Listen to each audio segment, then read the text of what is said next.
Hello, everyone, and welcome to this first of a series of video podcasts from Home Care Technology, the Rowan Report. This is Tim Rowan, and I welcome you to the beginning of this series, which I hope that you're going to enjoy. Of course, this time of year and what's going on in the world, the topic is going to center around current events. As we speak today, coronavirus cases in the United States have surpassed 15 million, and recently has been taking more than 1,000 lives per day. Healthcare workers are stretched thin. Home healthcare in particular is dealing with increased referrals as residents leave dangerous skilled nursing facilities, thinking that they might be safer at home, but at the same time, home health is dealing with patients who are afraid to allow anyone, even nurses, into their homes.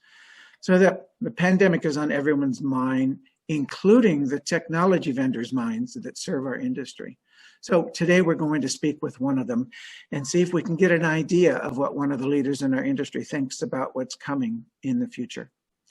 Navin Gupta is the Senior Vice President of MatrixCare's Home and Hospice Division. And for those of you who might not be familiar, MatrixCare is the country's largest post-acute care technology provider.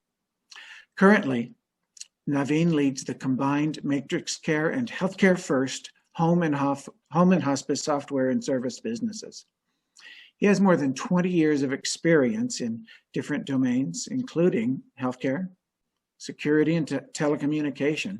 And during that time, he has scaled and grown numerous software solutions. He's been here with MatrixCare for 2 years now. And as you probably are aware, MatrixCare is in the ResMed family of businesses. So Navin Gupta, welcome to Home Care Technology, the Rowan Report. Thank you very much, Tim. Thanks for having us. It's good to see you in person. We've had a number of interviews on the phone, and I'm aware that the people that are joining us on this podcast have the ability to either watch us in video or just listen to the audio portion. So if they're watching, hello everyone, and let's get right into it. As I mentioned in my introduction, there is so much going on, and I want to find out from your perspective, where do you think we are going? Okay, the issue today with the ongoing pandemic and the who knows when vaccine is coming is that healthcare workers are stretched thin, and home health might not make the news like hospital and emergency room doctors and nurses do, but I want to see how you at MatrixCare see the changing landscape in the post-acute industry, particularly as we come, hopefully, to the end of the pandemic and beyond. It's a very relevant question, Tim. And, as we, to say everything is changing at a rapid pace would be an understatement. There's a number of things that we can talk about, but healthcare in particular, what we notice is that the healthcare essentially is being exposed as a sort of a broken system where it was designed for sort of high impact, focus on surgeries, ER visits, and other episodes, and largely designed to treat events and episodes. And like anything else in the system, it is late and often expensive. So even prior to the pandemic, if you look at the data, most studies show that almost 30 to 70% of all ER visits are non-urgent in nature. So if you take some of the common chronic conditions, whether it be heart failure or asthma or COPD and diabetes, hypertension, there was a report by United Health that estimates 2/3 of these visits to the ER could be treated very safely and effectively in lower cost care settings. Now, prior to COVID, there was a change that was underway, and the change was really moving away from this sort of this high impact to this high touch. And what I mean by high touch is away from episodic sort of care to focusing on the patient, right? And what this means is the overall health, both medical and non-medical. and to move away from episodes to frequent interactions that you can monitor the person.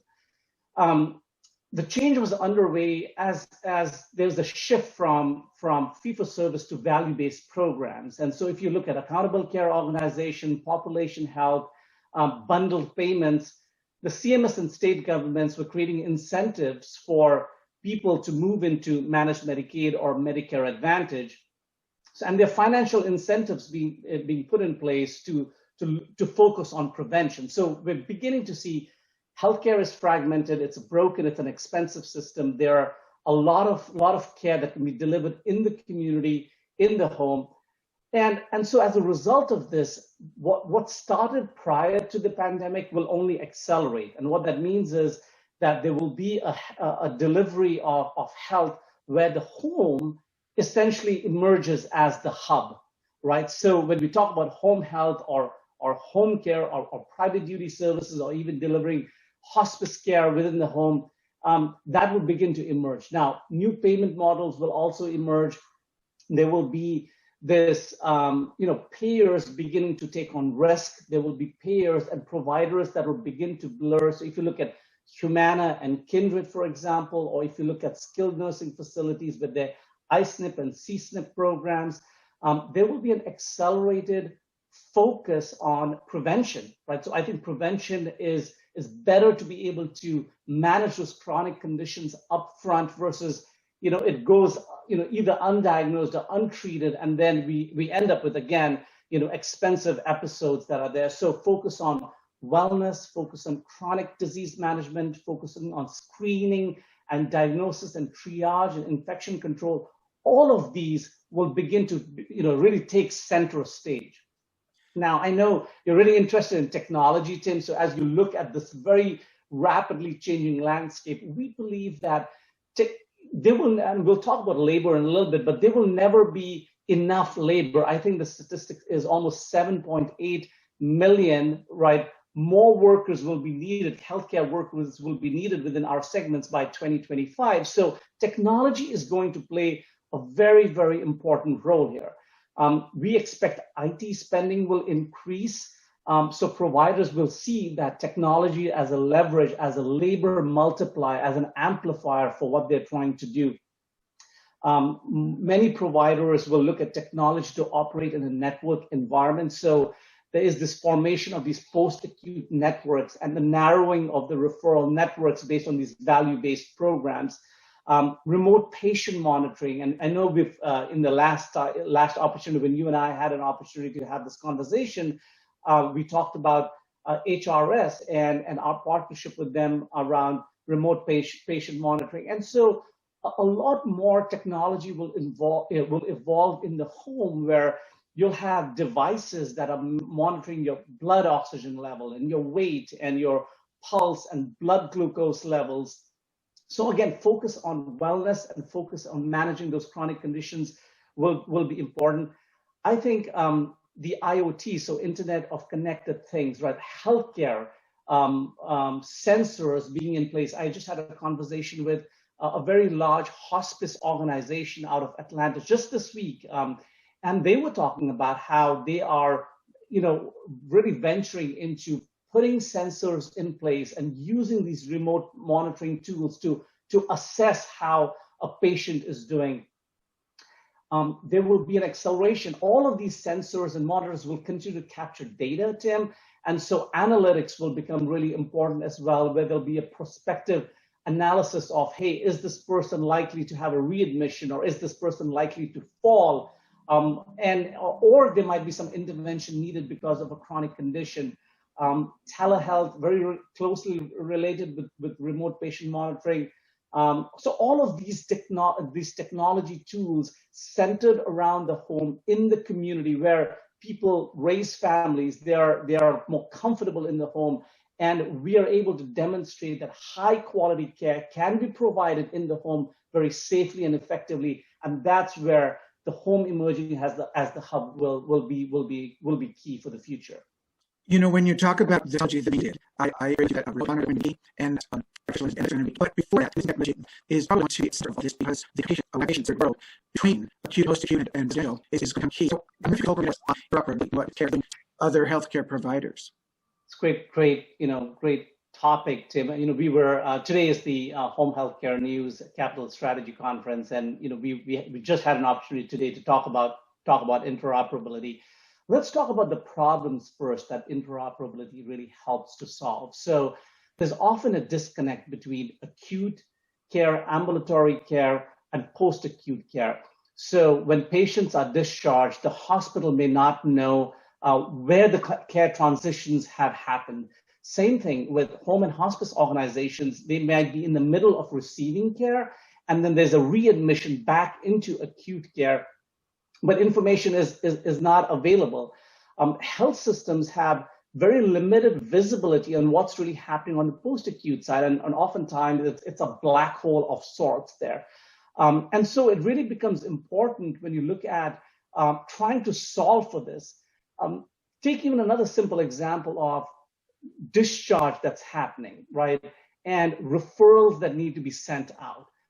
There's this, sort of the legacy methodology. You can pick up the phone and try to find a provider that will take this patient, or there's faxes that could be used. But there's a lot of modern technologies here, whether you use direct secure messaging or you use electronic referrals. There are several third-party conveners like Navin Health and CarePort.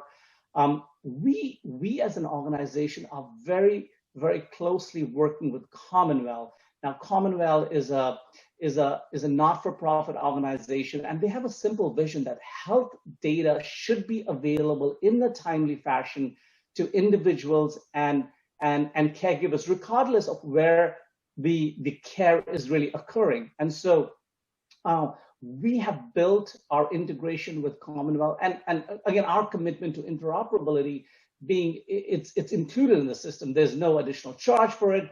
What that does is automatically, when there is an intake happening at a home health provider, hospice provider, the interfaces with Commonwealth will allow to go and search for these clinical records, this patient matching algorithms that are in place, and you can get the discharge summaries, the plan of care, orders, medications, and all of this information that comes in automatically. Oftentimes, we hear from our providers that have implemented Commonwealth for interoperability that their health system says, we no longer get phone calls from you asking about, hey, where are the records for this patient, this clinical records for the patient, because this information is flowing seamlessly into the system. And we're not the only ones. We are encouraging, and the Commonwealth network is growing. We're encouraging providers to get involved in this, because ultimately, to provide better care, having timely, relevant clinical information at the tip of the caregivers is going to be very, very important. And Tim, we as an organization, we're heavily invested with Commonwealth, but we're also plugged in with PACCIO, that's the post-acute interoperability group. We've got several, so not only just working on shaping and really advocating for deep, rich interoperability within post-acute, but also shaping the standards that are being created. We've got product managers, et cetera, involved in this. And so it's a huge topic. There's a lot of fragmentation in the system, and interoperability plays a big role in ensuring that that patients really receive the best care possible, because all of the clinical information is available.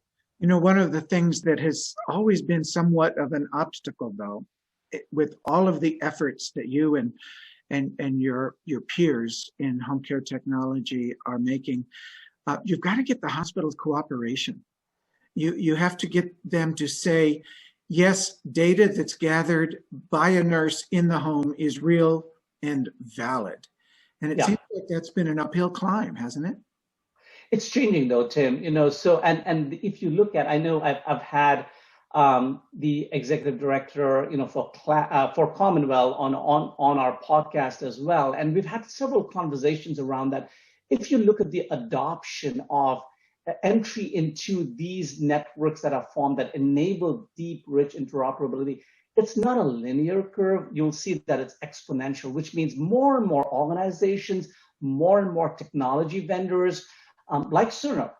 They were one of the key pioneers involved with Commonwealth in the early stages, where all of this clinical information, no matter which care setting and where care is being delivered. So that is changing, Tim. So it's a fair point that you're making, but we're beginning to see a shift as people recognize that this is no longer an option.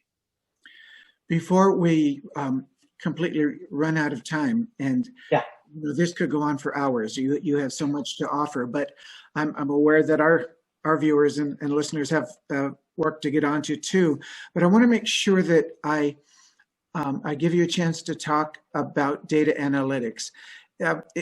It's been around forever, but it's still considered in home health somewhat of a new area. There are companies that specialize in it, and there are EMR companies like yours that add it on as a service or a separate product or integrated product. Why should the IT people, the CIOs, and the CEOs in home health pay attention to these new areas of data analytics, artificial intelligence, machine learning? Why is that becoming so important? Yeah, so if you look at, sort of common problems that providers describe, they will talk about, spending hours compiling data, business information, or they may not have visibility into long-term trends. Analytics is a broad topic, so you've got descriptive analytics and you've got predictive analytics, right? So what we're most familiar with is descriptive analytics, which means you run reports and you get some sort of information. You can run revenue reports, payroll reports, you can run referral reports. I think there's a shift into, again, rich analytics by creating dashboards and visualization that give you insights. So if you think about clinical insights, for example, I want to look at closed visit trends, and I might be a provider that's in multiple states with multiple offices, and I want to look at trends that are happening there. I don't want to look at 20 pages of reports to get insights about how, what admissions are happening, what discharges are happening. I may be interested in the number of days it takes to close a visit or days to close by clinicians. So the ability to really slice and dice the data in multiple different ways. I know we're talking about COVID-19 as well. If you look at infections by status or infection risk, all of that in a really powerful visual that you can look and be able to say, I spot a problem here, or I need to take a corrective action here. Same thing on financial insights. If you look at the margins on home health, for example, are not great. I mean, the average home health agency has $1.5 million in revenue. If they're doing fee-for-service, it's about 15%.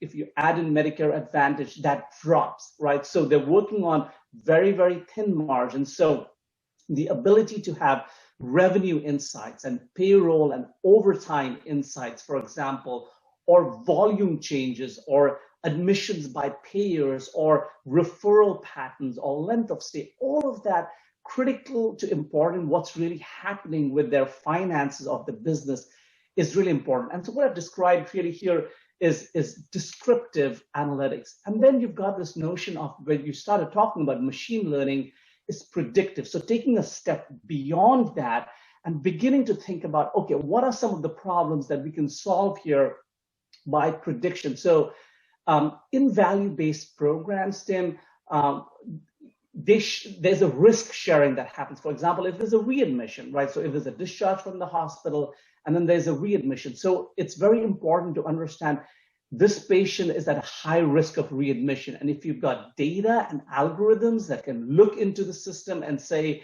here, it may be very difficult for a human to catch this. Let's say there's a CHF patient and there's been a change in weight and there's been a slight increase in blood pressure and a drop in glucose level. A human may not be able to catch that immediately, but there could be algorithms that look at it based on machine learning, which means as folks that have been in similar situations and models have been trained for it, it could predict, look, this individual has a risk of readmission within the next 48 hours, take some intervention over here. Take other examples of which MatrixCare is very far along in is fall prevention. Falls, the cost of falls itself and fall episodes are huge. And so if you've got algorithms that look at all of these various things and tell you this person is at likelihood of a fall, that could be really, really important for providers to know. And there are many other examples and use cases, Tim, predicting, for example, what is the right time to move someone into hospice care? Or what is the likelihood of mortality here? What is the likelihood of infection here? And that's all around clinical, but you could also talk about labor, for example, and say, what is the likelihood of this caregiver leaving because of all of the pressures that are there on caregivers? So you've got all of these models, all of these algorithms where moving from descriptive to predictive analytics, where we can really be looking out into the future and giving guidance to the providers what they can anticipate. And it's an emerging field. It's a very exciting field, and we will see more and more solutions emerging here as well, Tim. This is great. In the minute that we have left, I want to make sure I give you an opportunity to just tell everyone a little bit about where MatrixCare is right now, because there have been some changes. I know that it's been a while, but still some people are not familiar. So when you talk about the MatrixCare Home Health and Hospice product, right, you might relate that to the legacy name that was, did that come from the Brightree? Yeah, so just very quick history. ResMed had a couple of acquisitions. So in 2016, they acquired Brightree, and Brightree really had, sort of two broad businesses, one around HME and DME, and the second around home health and hospice. 2 years later, ResMed acquired MatrixCare, and MatrixCare has been in post-acute, which means we've had solutions for skilled nursing facilities, senior living facilities, CCRCs. And so last year, we made a decision to bring the assets of home health and hospice from Brightree into MatrixCare as we build out this vision of a post-acute care continuum. And so, yes, it's MatrixCare Home Health and Hospice. Formerly, it's the Brightree brand that has been used in the past. That's good. I just wanted to make sure. And the company that was known as Healthcare First has been devoted now to services, correct?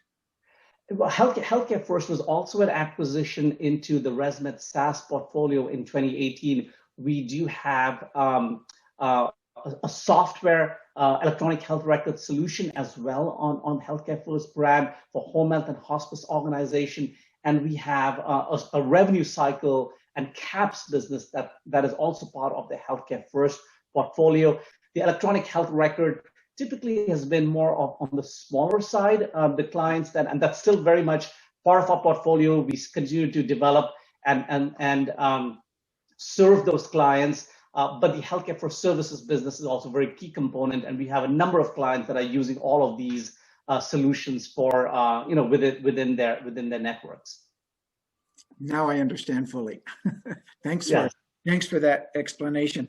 And we are just about out of time. So I want to thank you again, Navin Gupta from MatrixCare, Senior Vice President of the Home Health and Hospice Division of MatrixCare. This has been an enlightening discussion, and I want to thank you very much for sharing your knowledge and expertise with our viewers. Thank you for having us, Tim. This is a great delight, and we're really passionate about care, and hope this will serve your audience. Thank you. And we will be doing interviews like this about once a month for the coming year. So look for them in your weekly edition of Home Care Technology, the Rowan Report. This is Tim Rowan. Thanks a lot. See you next time.